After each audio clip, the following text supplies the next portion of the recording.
জুবিন দা গ'ল কথাটো ভাবিয়ে এতিয়াও বুকুত চিৰিংকে যায়। পৰহি জুবিন দাৰ অন্তিম ক্ৰিয়া হৈ গ'ল আৰু বিশ্বাসে কৰিব পৰা নাই যে আৰু বিহুত কেতিয়াও জুবিনক শুনিব নাপাম, জুবিনৰ নতুন গান কেতিয়াও নোলাব। কেনেকৈ আমাক এৰি থৈ অকলে গুচি গ'ল। মই দূৰত বম্বেত আছোঁ বহি পেলাই, আপোনালোকৰ মাজত যাব পৰা নাই, আপোনালোকৰ ভিডিঅ'বোৰ চাই পেলাই নিজকে অলপমান যি পাৰি সান্তনা দি আছোঁ। কিন্তু কি মানুহ আছিলে। মানে আমি সদায় বাহিৰত গৈ পেলাই কওঁ যে জাননে মই জুবিনৰ তাৰ পৰা আহিছোঁ, ইমান ভাল লাগে কৈ পেলাই, ইমান গৰ্বিত হওঁ যে জুবিনৰ পৰা আহিছিলোঁ, জুবিনৰ ঘৰৰ পৰা আহিছোঁ। কিন্তু জুবিন নাই, আমাৰ পৰিয়ালৰ সদস্য গুচি গ'ল, আমাৰ অসমৰ আটাইতকৈ ডাঙৰ সম্পদ, আমাৰ আটাইতকৈ ডাঙৰ প্ৰতিনিধি গুচি গ'ল। এনেকৈ গুচি গ'ল যে কোনেও ভবা নাছিলে। কিন্তু জুবিন দা অমৰ হ'ব, আমি সকলোৱে কৈ আছোঁ জুবিন দা অমৰ হ'ব। আৰু কিয় অমৰ হ'ব জানেনে?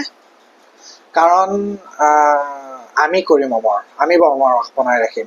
কিন্তু তাৰ আগতে মই কেইটামান পটককৈ ক'ব খুজিছোঁ। মই কোনো ডাঙৰ ফেন নহয়, ইমানো ডাঙৰ ফেন নহয়, ইমানো ডাঙৰ পণ্ডিত নহয়।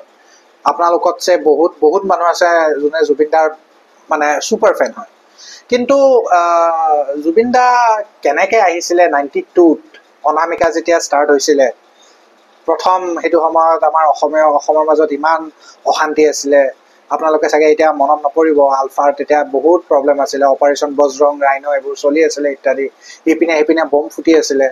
মই 5 মিনিটমান আগত এটা পাৰ হৈ গৈছিলোঁ, তাতে বম এটা ফুটিছিলে, 5 মিনিটৰ কাৰণে বাচিছিলোঁ মই। আৰু আমাৰ বহুতৰে এইবোৰ তেনেকুৱা ধৰণৰ গল্প আছে।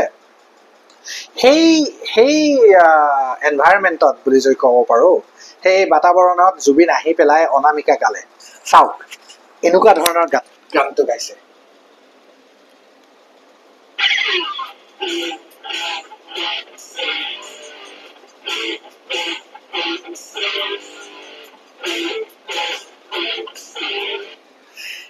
এই মাতটো শুনিছেনে? এই মাতটো আজিকালি আমাৰ কাৰণে ইমান ডাঙৰ নহয়, কিন্তু সেইটো সময়ত যেতিয়া অসমৰ আগতে কোনো তেনেকুৱা কৰা নাছিলে, বৰ বিৰল আছিলে। বৰ মানে অসমীয়া ভাষা এনেকুৱাও হ'ব পাৰেনে, এনেকুৱা ধৰণে গান গাব পাৰোঁনে, এইটো কৰি পেলাই আমি মানে একদম মতলীয়া হৈ গৈছিলোঁ। মতলীয়া বতাহে, গানটো মনত আছে চাগে। চ' তেনেকুৱা ধৰণৰ শুনি পেলাই একদম কেনেকুৱা লাগিছিলে, মানে একদম অসমীয়া ভাষা যে এনেকৈ ইমান শুৱলা সুফলা আৰু ইমান মডাৰ্ণ হ'ব পাৰে। আমি জানো অসমীয়া ভাষাৰ ধুনীয়া গান আছে, আগতে উলিয়াইছিলে, ভূপেন দাই কিমান গাইছিলে, জয়ন্ত হাজৰিকাদেৱে কিমান গাইছিলে, বিষ্ণু ৰাভাৰ গান কিমান আছিলে, জ্যোতি সংগীত কিমান ধুনীয়া আছিলে আৰু আছেও এতিয়াও। কিন্তু এই বস্তুটো জুবিন দাই আনিছিলে। আৰু সেইকাৰণে মানে নতুন এটা একবিংশ শতিকাৰ একদম 21st centuryত একদম গানটো একদম উলিয়াই দিলে, অসমীয়া ভাষাটো একদম প্ৰস্তুত কৰি দিলে পৃথিৱীৰ আগত। আৰু সেইকাৰণে জুবিন দাই দেখুৱাই দিছে যে আমাৰ অসমীয়া মানে কিমান গভীৰ হয়। আৰু দুখৰ কথা কি জানেনে, আমি সকলোৱে জুবিন দা অমৰ হ'ব বুলি কৈ আছোঁ আৰু আমি অমৰ কৰি ৰাখিম। কিন্তু অমৰ কেনেকৈ হ'ব? কোনো গুজৰাটী, বেংগলী, তামিল, মালায়ালাম মানুহে জুবিন দাক অমৰ কৰি ৰাখিব নোৱাৰে। অসমীয়া ভাষা আৰু অসমীয়া ভাষীয়ে যেতিয়ালৈকে অসমীয়া ভাষা কয় তেতিয়ালৈকে অমৰ হৈ থাকিব। কিন্তু এতিয়া দুখৰ বিষয় যে আমি সকলোৱে, আপুনি মই সকলোৱে অসমীয়া ভাষাটো খিচিৰি বনাই দিছোঁ। মোকে চাওক, মই এতিয়া এইটো ভিডিঅ'ত এতিয়ালৈকে মই কেইটা ইংৰাজী শব্দ সোমাই দিছোঁ, কাৰণ মই অসমীয়া ক'ব ইমান নোৱাৰোঁ, নহয়নে? আমি অসমীয়া ভাষা এনেকৈ ব্যৱহাৰ নকৰোঁ যোন হিচাপে জুবিনে নিজৰ গানত ব্যৱহাৰ কৰিছিলে আৰু আমাক সেইকাৰণে চুই গৈছিলে।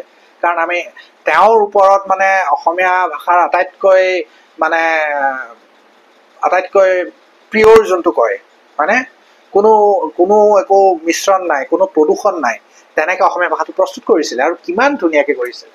সেইকাৰণে আমি যদি জুবিন দাক অমৰ কৰি ৰাখিব লাগে, মই ভাবোঁ যে আপোনাৰ মোৰ সকলোৰে এটা দায়িত্ব আছে যেন আমি সকলোৱে অসমীয়া ভাষাটোক আগুৱাই ৰাখোঁ, আগুৱাই লৈ যাওঁ, অসমীয়া ভাষা চৰ্চা কৰোঁ। কাৰণ ভাষা জীৱিত হৈ থাকে। যেতিয়া চৰ্চা কৰা মানুহ বন্ধ হৈ যায়, যেতিয়া আমি দৈনন্দিন জীৱনত ভাষাটো ব্যৱহাৰ নকৰোঁ বা সংমিশ্ৰণ কৰি ইটো সিটো কৰি দিওঁ, ভাষাটোও দুৰ্গতি হৈ যায়।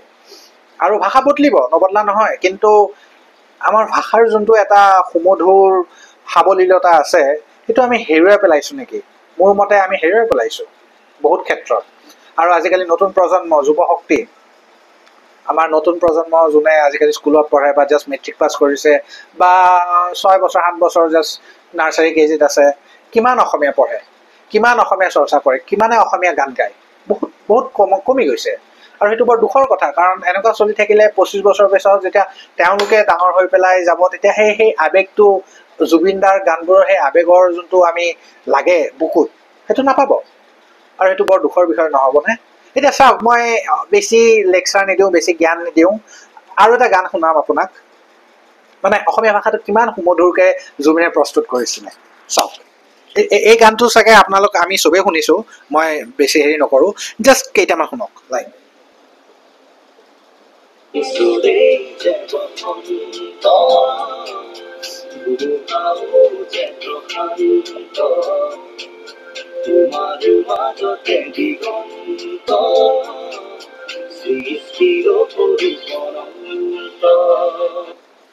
এতিয়া এইটো তুমি চোৱা যেতিয়া গানটোৰ পৰা আছিলে, চাওক কিমান ধুনীয়া, বসন্ত, প্ৰশান্ত, দিগন্ত, অনন্ত।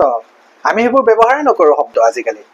আৰু আমি ব্যৱহাৰ নকৰাৰ কাৰণে আমি এতিয়া অসমীয়া ভাষাটো আমাৰ ৰাস্তাৰ গাঁতত বৰষুণ দিলে যে যোনবোৰ গাঁত আছে সিমান দ নিচিনা হৈ গৈছে, কিন্তু অসমীয়া ভাষাটো সিমান দ নহয়। অসমীয়া ভাষাটো প্ৰশান্ত মহাসাগৰৰ নিচিনা গভীৰ হয়।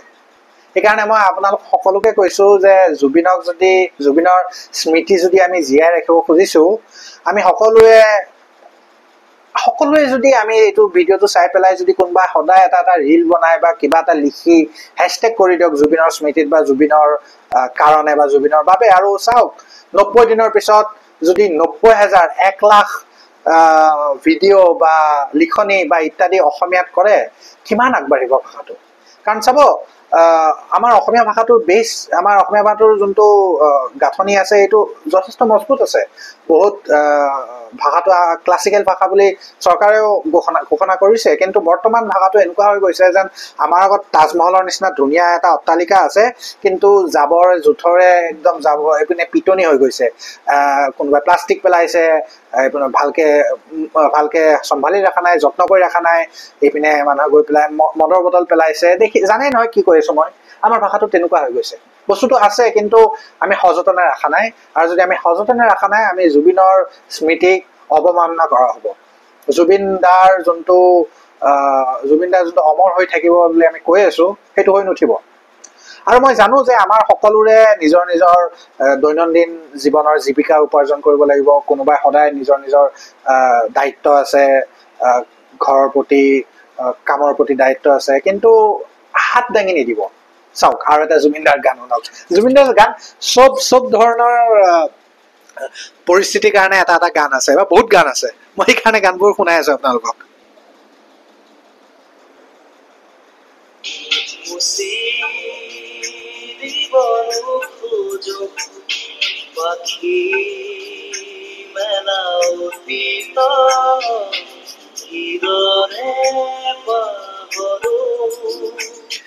এন্ধাৰ হ'ব নোৱাৰো, মুচি দিব নোখোজো। শুনিছে গানটো? নোৱাৰো, আমি পাখি মেলা অতীতক পাহৰিব নোৱাৰো, কিন্তু আমি যদি চলাই নাযাওঁ বস্তুটো, আমি পাহৰি যাম, নহয়নে?